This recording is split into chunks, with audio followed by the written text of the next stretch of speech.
ওই আমার শার্টটা দে।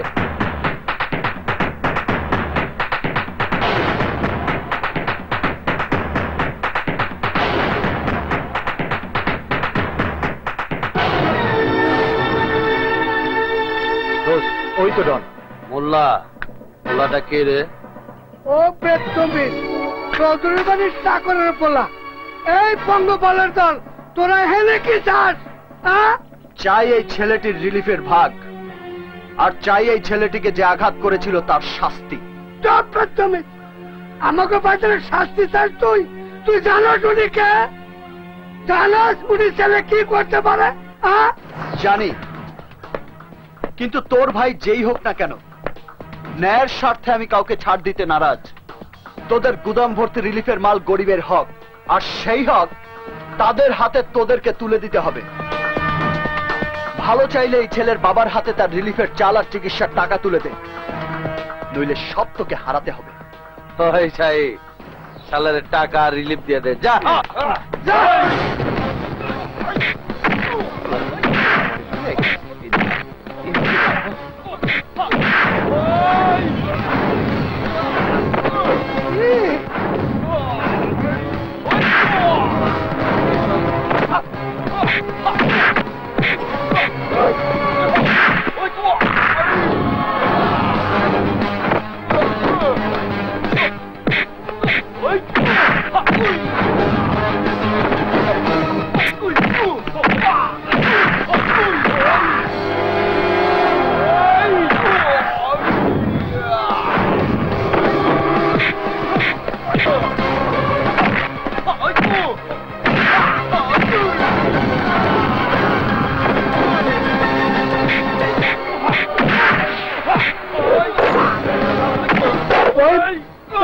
হাতে মার খাওয়ার দরকার নাই, আমি এখনই শমশের ভাইয়ের কাছে চলে যাই।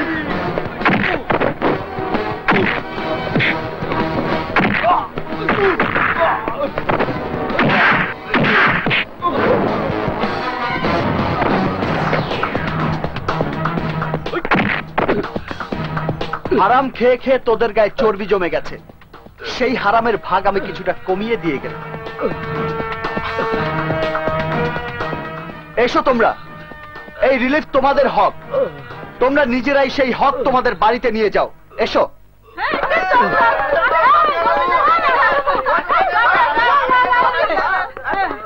এই নাও টাকা, এক্ষুনি তোমার ছেলেকে সদর হাসপাতালে নিয়ে যাও। যুবরাজ, তুই সাথে। হারামজাদা, তোরা থাকতে আমার ভাইকে এইভাবে পিটিয়েছে কে? স্যার, চৌধুরীর বাড়ি আব্বাসের বলা আবিদ বেদমিস। ওই চাকরের বাচ্চার এত বড় দোষ, আমার ভাইয়ের গায়ে হাত তুলেছে। আজ ওই হারামজাদার শরীরের হাড্ডি থেকে মাংসগুলো আলাদা করে ফেলবো। আগে আমার একটা কথা শোনেন, গুদামের সব মালামালি হলো চুরির মাল। ওই চৌধুরী যদি একবার পুলিশকে খবরটা জানা দেয়, তাহলে কিন্তু স্যার তদন্ত হবে। কারেক্ট। আর তদন্ত হলে আমি চেয়ারম্যান সাহেব 14 শেখের ভেতরে। সামনের ইলেকশনে ভোট পড়বে মোট 3টে, আমার, তোর আর ছোট ভাই। স্যার, এই জন্যই তো কইতাছি আস্তে চাই প্রধান স্যার। এখন কোনো কিছু করার দরকার নেই। এদেশের মানুষ পুরনো ঘটনা খুব তাড়াতাড়ি ভুলে যায়।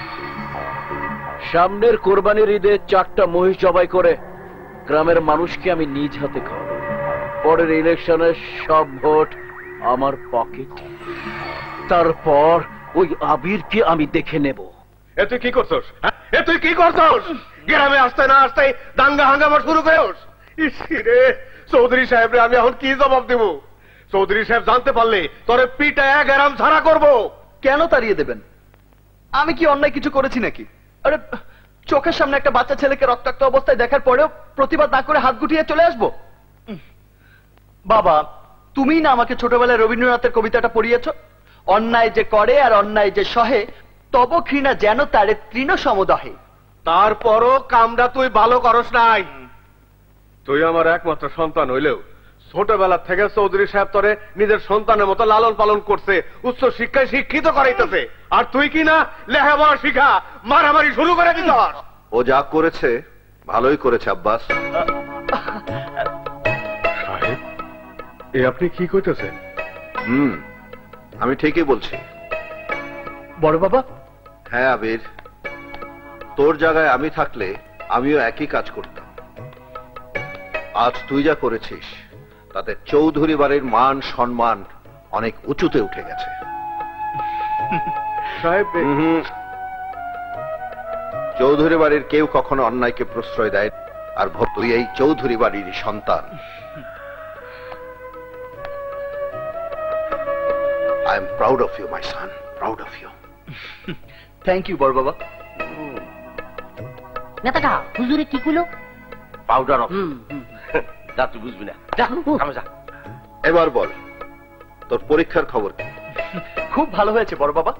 সাহেব, এই তাইলে তো সারা গ্রামের মানুষের মিষ্টি খাওয়ানো। আরে ধরো, কেবল তো পরীক্ষা দিছে, এখনো পাসই করে নাই। তুমি থামো। আমার ইচ্ছা আমি মিষ্টি খাওয়াবো, তুমি মিষ্টির ব্যবস্থা করো, যাও। বড় বাবা, আমি আপনি বলছিলাম, যেটা করেন, আমি যাইতেছি। আগে রেজাল্টটা বের হোক, তারপর না হয়। আমি জানি আমার আবির প্রতিবারের মতো এবারও সাফল্যের সাথে পরীক্ষায় পাশ করবে। তবে যতদিন রেজাল্ট বের না হচ্ছে ততদিন তোমাকে এই গ্রামেই থাকতে হবে। আমার সহায় সম্পত্তি যা কিছু আছে সব তোমাকেই দেখতে হবে।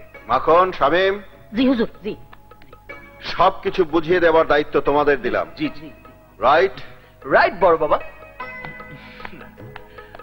চলেন ছোট সাহেব। থুক্কু, আরে বড় সাহেব তো গেছে গা, চলো দোস্ত। এখনই তোমারে আমাকে সমস্ত সম্পত্তি দেখায়নি। আরে রাত তোর সম্পত্তি, সম্পত্তি দেখা পরে হবে, আগে সেই সুন্দরীকে খুঁজে বের করতে হবে। এই প্রেমে পড়ছস নাকি? আরে ছোট কাকা, প্রেমের ব্যাপারে কোনো চিন্তা করেন না। আমার খারা 14 বছরের অভিজ্ঞতা, একদিনও কম নাই। আর সব না, 14 বছরের অভিজ্ঞতা। অহনো তো তোর শূন্যতে খাতনার বয়স হয় নাই। সব কিছু আমি করুম, তুই কেন আমার পিছে পিছে থাকবি? পুষ্কুনি, এই মাঠ, এই জমি জগা যা দেখা তার মারিস না। এই সব কিছুর মালিক কিন্তু তুই। এই যে বাম দিকে মাঠ, তুই যে মেয়েটার প্রেমে পড়ছস, তুই মেয়েটা দেখতে কেমন? এই আসতে পারবি কিন্তু।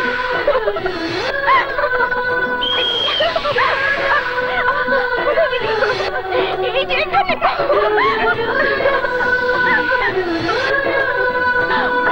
এই ধরেছি ধরেছি।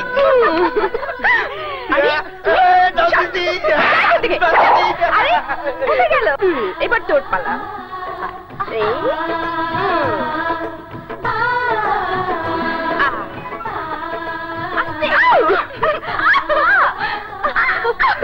আরে দূরে কোথায় গেলি নাকি?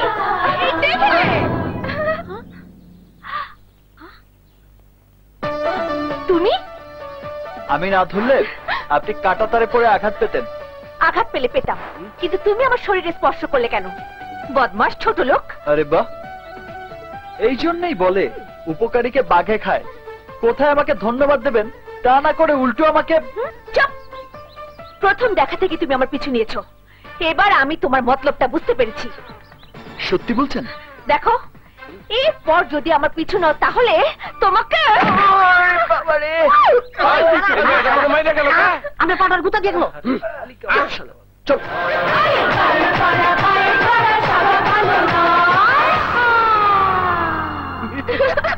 এই দাঁড়া, পারছি না।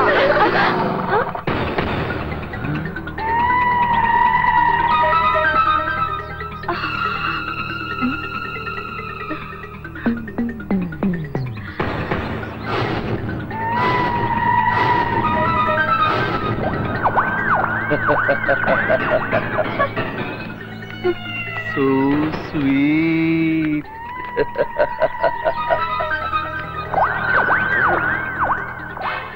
দোস্ত, ওই মেয়ের দিকে তাকাস না, জ্বলে পড়ে যাবি। আরে মেয়ে তো নয়, আগুন। আমার কাছে দমকল আছে দোস্ত, আমি অনেক আগুন নিভা পানি করে দিছি, এও পানি হয়ে যাব। কি মজা করে গোসল করবো। কি সুন্দর।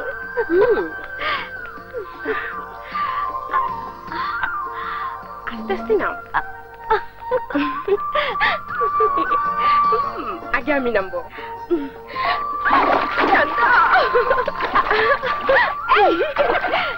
কাজল আয় না বাবা, আমার ভয় লাগে। আয় না, তুই নেমেছিস, তুই থাক না। আয় না করছিস। আরে ভিজে গেলাম তো, ভিজে গেলাম তো, ভিজেই তো যাচ্ছিস। আয়, ভিজে গিয়ে আসছি। কোথায় যাবো? Hi, hello beautiful. এই এই মিস্টার, মেয়েদের দিকে হাঁকন তাকিয়ে থাকে তোমার লজ্জা করে না? না। তোমার কি মা বোন নেই? না না, নো বিউটি ডল, আমার মা বোন বউ কেউ নেই, তাই মেয়ে দেখলে হা চুপ করে শয়তান। তাকিয়ে থাকি। আর আমার দিকে যারা খারাপ চোখে তাকায় তাদের আমি এই উপহারটা দিয়ে থাকি। চল তাড়াতাড়ি চল। ওই, আরে, এই ছাড়, ছাড় বলছি, ছাড় বলছি, আমাকে ছাড়। ওই, আরে এদিকে খান সাহেবের মেয়ে। ওই, ওই, কি করছেন?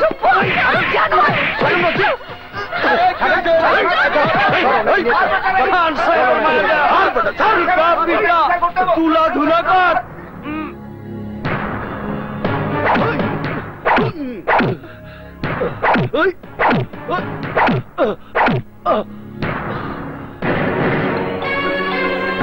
আজ পর্যন্ত আমার বাড়ির চাকরানির গায়ে কেউ হাত দেওয়ার সাহস পাইনি। আজ তুই প্রথম আমার মেয়ের গায়ে হাত দিয়েছিস, অনেক বড় অপরাধ করেছিস। আজ তোকে সাজা পেতেই হবে। এই, অনেক হয়েছে, ওর উপযুক্ত শাস্তি হয়ে গেছে, ওকে ছেড়ে দাও ড্যাড। এই যা, আজ তোকে ছেড়ে দিলাম।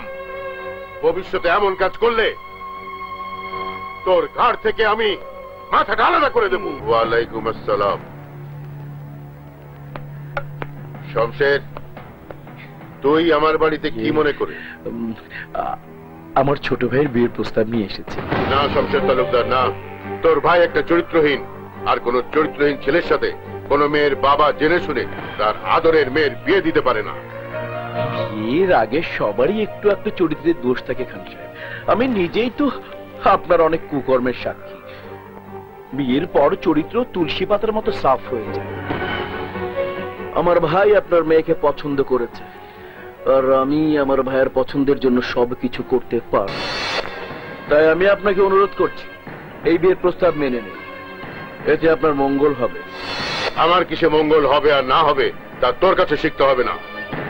তুই যেমন তোর ভাইয়ের জন্য সবকিছু করতে পারিস, তেমনি আমিও আমার আদরের মেয়ের জন্য সবকিছু করতে পারি। কিন্তু কোন বদমাস ছেলেকে জামাই হিসেবে মেয়ের গলায় উপঢৌকন দিতে পারি না। সুতরাং তোর বিয়ের প্রস্তাব আমি ঘৃণার সাথে ফিরিয়ে দিচ্ছি। আপনার ঘৃণা আমার মনে আগুন জ্বালিয়ে দিয়েছে খান সাহেব, আর এই আগুন তখনই নিভবে যখন আপনার মেয়ে আমার ভাইয়ের বউ হয়ে আমার মহলে যাবে। তাহলে সেই আগুন তোর বুকের মধ্যে সারা জীবন জ্বালিয়ে রাখ শমশের তালুকদার। আর সেই আগুনে একদিন তুই পুড়ে ছাই হয়ে যাবি। ছাই চাপা আগুন আপনি দেখেননি খান সাহেব। ওই আগুন যখন দপ দপ করে জ্বলে উঠবে, তখন আপনার মান সম্মান ইজ্জত পুড়ে ছারখার হয়ে যাবে। কথাটা মনে রাখবেন। মিষ্টি খেন খেন না ফালা দেন, এই যে দেখে গেলাম হুজুর দিয়েছি মিষ্টি, জোর করে দিয়েছি।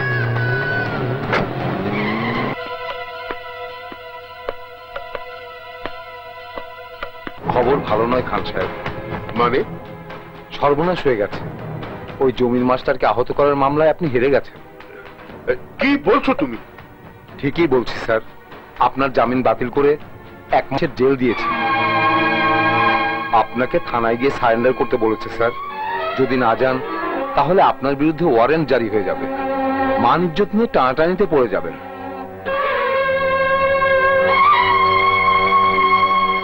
কি বলছেন ভাইজান? আপনি স্বেচ্ছায় কারাবরণ করবেন? না করে উপায় নেই। পুলিশ যদি আমার কোমরে দড়ি পরিয়ে গ্রামের ভেতর দিয়ে নিয়ে যায়, তাহলে আমার বংশের মান ইজ্জত সব শেষ হয়ে যাবে। তাহলে আমাদের কি হবে? কাজলের কি হবে? আপনার অবর্তমানে শমশেরের ভাই ডন যদি আবারও কাজলের পিছনে, তখন কে বাধা দেবে বলুন? কেন? আমার ড্যাডি থাকতে আর চিন্তা কোথায়, তাই না ড্যাডি? হলো ড্যাডি? তুমি কথা বলছো না কেন? জমির মাস্টারের কেসে আমার 1 মাসের জেল হয়েছে। মা, এই তুমি কি বলছো ড্যাডি? ঠিকই বলছি মা, তবে আমার জেল নিয়ে আমি শঙ্কিত নই, শঙ্কিত আমি তোকে নিয়ে। আমাকে নিয়ে? কেন? আমার কি হয়েছে? কিছু হয়নি, তবে যে কোনো সময় হতে পারে। আমার অনেক শত্রু মা, তারা আমার অনুপস্থিতিতে তোর ক্ষতি করতে পারে। ড্যাডি, আমি নিজেকে প্রোটেক্ট করতে পারবো। পারবে না মা, এই সমাজে একজন অভিভাবক ছাড়া কোনো মেয়ে বাঁচতে পারে না। এটা তোমার ভুল ধারণা ড্যাডি। না মা, ভুল না। এই তো 2 দিন আগে ওই শমশেরের ভাই ডন তোকে তুলে নিয়ে যেতে চেয়েছিল। তারপর ওর ভাই শমশের তালুকদার ওই ডনের জন্য তোর বিয়ের প্রস্তাব নিয়ে এসেছিল।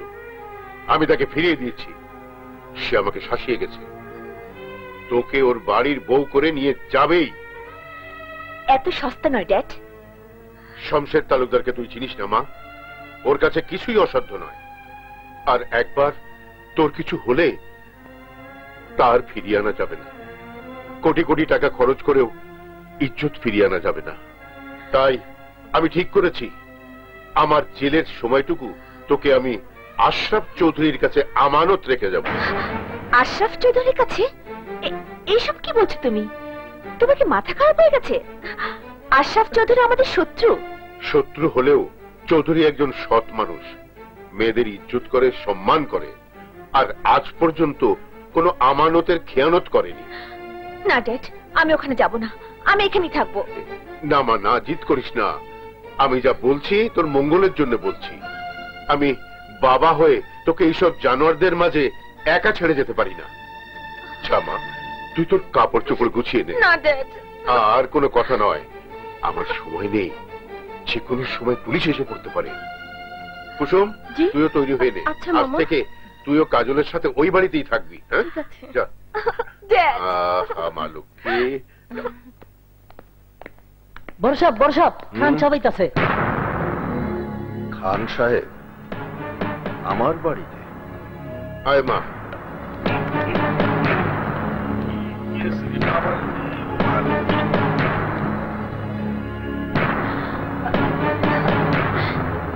ড্যাডি।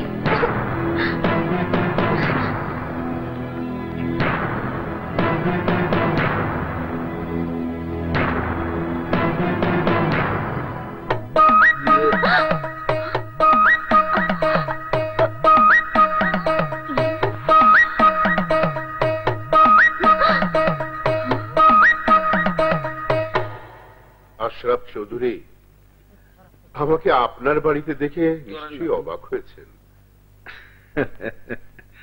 অবাক হওয়ারই কথা, যাকে অনেক অনুষ্ঠানের দাওয়াত করে আমার বাড়িতে আনতে পারিনি, আছে নিজেই আমার বাড়িতে। যাক, তা কি মনে করে আমার বাড়িতে এসেছেন? আমার দুর্ভাগ্য আজ আমাকে আপনার বাড়িতে নিয়ে এসেছে। কথাটা স্পষ্ট হলো না, একটু খুলে বললে খুশি হব। আপনি হয়তো অবগত আছেন, আমার দেশের বাইরে কিছু ব্যবসা বাণিজ্য আছে, তাই ব্যবসার কাজে আমাকে কিছুদিনের জন্য বাইরে থাকতে হবে। তাতে সমস্যাটা কোথায়? সমস্যা আমার মেয়ে কাজল। কাজলকে আমার বিরাট মহলে একাকী রেখে যেতে আমি ভরসা পাচ্ছি না। কারণ আমার শত্রুরা, যারা আমার সামনে মাথা উঁচু করে দাঁড়াতে পারেনি, তারা আমার অনুপস্থিতিতে আমার মেয়ের ক্ষতি করতে পারে। তাই আমার মেয়েকে আমি আপনার জিম্মায় রেখে যেতে এলাম। আমি জানি আপনি জীবিত থাকতে আপনার এলাকায় কেউ কোনো মেয়ের অসম্মান করতে পারবে না।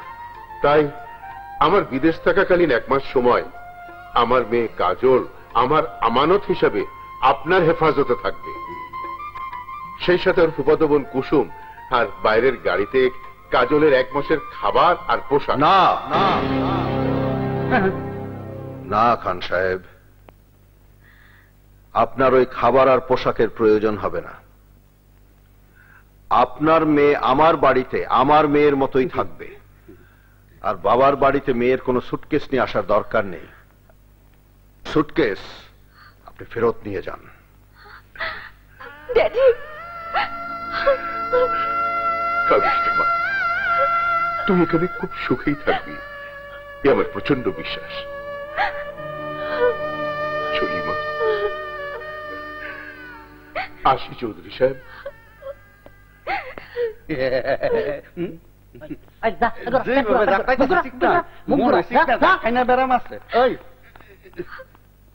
আব্বাস, আমার মেয়ের ঘরটা কাজলের জন্য খুলে দাও। চলো মা, যাও মা। চলো।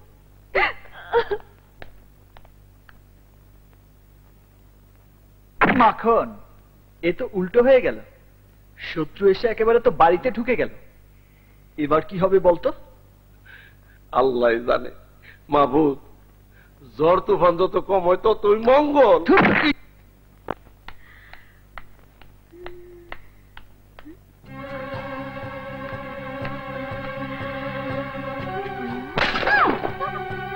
হায় হায়, এটা কিভাবে ভাঙলো? কিভাবে ভাঙলো দাঁড়া দেখাচ্ছি।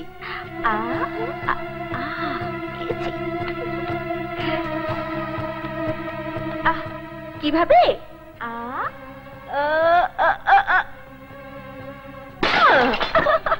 এইভাবে। আরে আরে, এইসব ভাঙছিস কেন? এইখানে খেলার কিছু নেই, তাই ভাঙা ভাঙি খেলা করছি। এটা কোনো কথা হলো? তোমার জন্য যেটা খেলা, অন্যর জন্য সেটা ক্ষতি রে মা। সো হট, তাতে আমার কি? কারো ক্ষতির জন্য তো আমি আমার আনন্দ নষ্ট করতে পারি না। কাজল দিদি, হ্যাঁ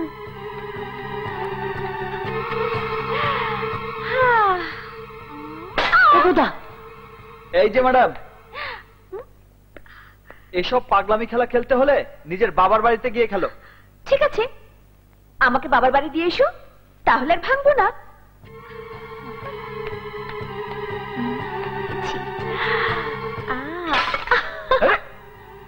আবির, জি বড় বাবু। ওকে বাধা দিস না, খেলতে দে। কিন্তু আব্বাস, ও যেটা ভাঙবে সেটা আবার কিনে ওখানে রেখে দেবে, যাতে ভাঙা ভাঙের খেলায় ওর কোনো কিছুর অভাব না হয়। জি সাহেব।